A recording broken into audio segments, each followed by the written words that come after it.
जय Ganesh music company Prayagraj से हम गायक बर्फीलाल तराना जी उतराव हटिया प्रयागराज से नवरात्र के शुभ अवसर पे 2024 के माता रानी के भक्ति गीत प्रस्तुत करते हैं। सभी माता बहनों से भाई से हम प्रणाम नमस्कार करते हैं। लाइक शेयर जरूर कीजिए।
चलायब नाही जायब नाही जाय मैया खड़ी मंदिर में तोहरे दुआरे सब आवई जाय सब आवई जाय मैया खड़ी मंदिर में।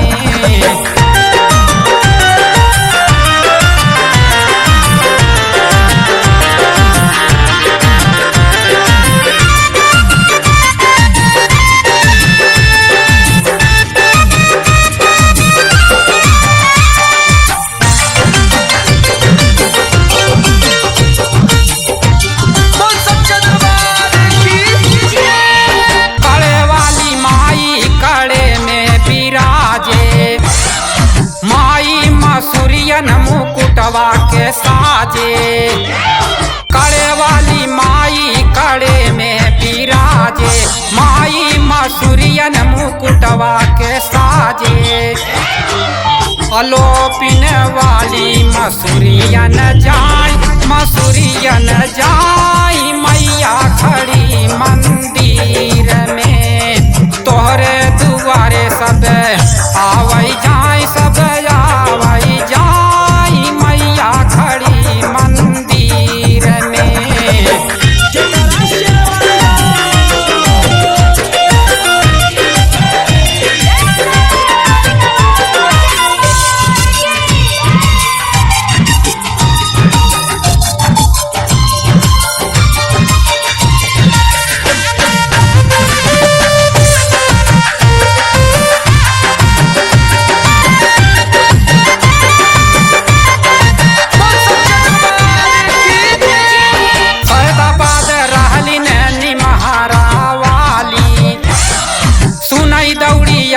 कलकत्ते की काली सैदाबाद रहली निमहारा वाली सुनई दौड़िया वही कलकत्ते की काली निमहारा से नेवता विंध्याचल जाय मैया खड़ी मंदिर में तोहरे दुआरे सब आवई जाय सब आवई जाय मैया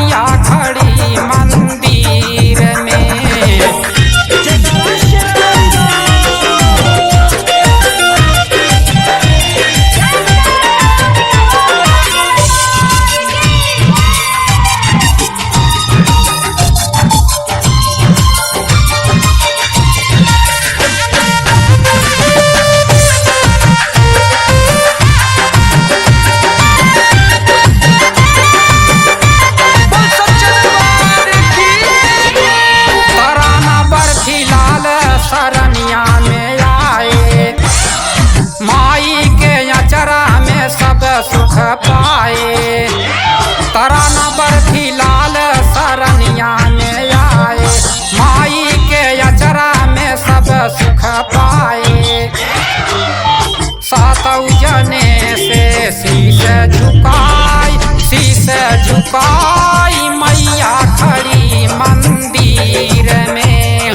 तोहरे दुआरे सब आवई जाई, सब आवई जाई मैया खड़ी मंदिर में।